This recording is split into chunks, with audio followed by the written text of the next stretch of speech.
Assalamualaikum warahmatullahi wabarakatuh. Perkenalkan, kami dari kelompok 3, kelas 12 IPA 2. Saya Aulia Aminatus. Perkenalkan, nama saya Farhanama Trifki. Perkenalkan, nama saya Izamal Fajari. Memperkenalkan, nama saya Muhammad Kalfinanda. Perkenalkan, nama saya Barnabas Malau. Halo, perkenalkan nama aku Cynthia Mutiara.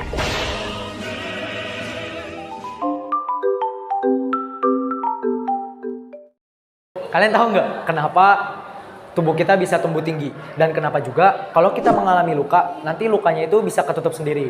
Nah, kalian penasaran kan? Langsung saja tonton cuplikan video berikut ini. Nah, di video ini kita akan membahas tentang pembelahan sel secara mitosis. Mitosis sendiri artinya pembelahan yang digunakan sel tubuh atau biasa kita sebut dengan sel somatis karena berhubungan dengan sel tubuh. Atau pembelahan ini juga bertujuan untuk pertumbuhan dan regenerasi luka kita.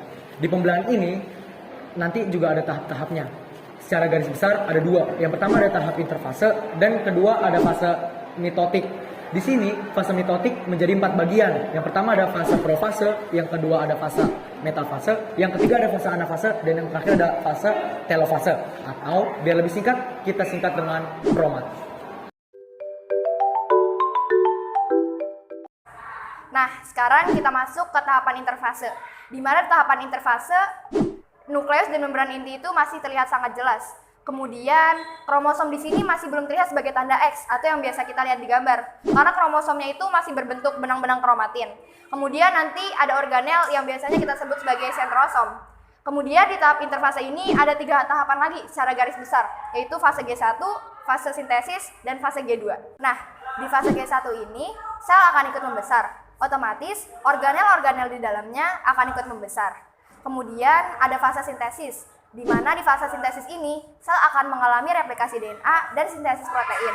Kemudian yang terakhir ada fase G2, di mana di G2 ini sel yang tadinya sudah membesar akan ikut membelah dan persiapan ke tahap selanjutnya yaitu pembelahan sel. Nah, masuk ke tahap mitotik. Yang pertama itu ada profase, di mana profase ini yang kromatin tadinya masih ada benang-benang halus itu akan menebal dan membentuk kromatin. Kemudian kromatin akan membelah jadi kromosom.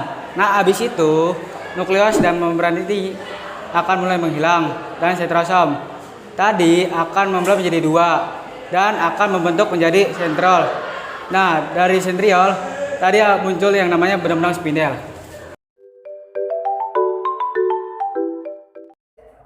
Di tahap yang kedua itu ada metafase. Nah, tahu nggak cirinya metafase? Nah, kromosom tadi itu nantinya akan berjajar pada bidang ekuator. Kok bisa ya? Nah, kromosom tersebut nantinya akan ditempelkan oleh benang spindel. Kok bisa benang spindel itu menempel di kromosom? Jadi, kromosom itu ada bagian yang namanya kinetokor. Nanti kinetokor itu yang akan menjadi tempat menempelnya benang spindel. Masuk ke tahap ketiga, yaitu anafase, di mana proses ini kromosom tadi akan ditarik oleh benang spindel ke kutub yang berlawanan. Kemudian kromosom yang ditarik nantinya akan menjadi kromatid kembali. Fase yang keempat atau yang terakhir adalah telofase, di mana di telofase ini akan mengalami yang namanya sitokinesis. Tahu gak sih sitokinesis itu apa? Sitokinesis itu pembelahan sitoplasma, di mana yang tadinya sel induk itu cuma 1, nanti sel induknya akan membelah menjadi 2 sel. Kemudian kromatid tadi akan menjadi benang-benang kromatin atau biasa kita sebut sebagai kromatin. Kemudian nanti nukleus dan membran intinya akan muncul kembali. Sentrosom yang tadinya berubah menjadi sentriol, kemudian masing sel cuma ada 1 kan ya. Nah, itu akan berubah lagi namanya menjadi sentrosom. Jadi di pembelahan mitosis ini hasil akhirnya atau hasil dari anaknya itu memiliki 2 sel anak. Nah, anak-anak ini nanti akan identik dengan ibunya atau induknya. Kenapa bisa begitu? karena anak dan induknya sama-sama bersifat diploid atau 2E.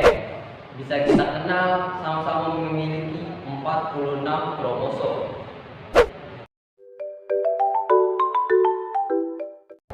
Mungkin itu saja materi yang bisa kami jelaskan dari kelompok kami. Sekian dan terima kasih.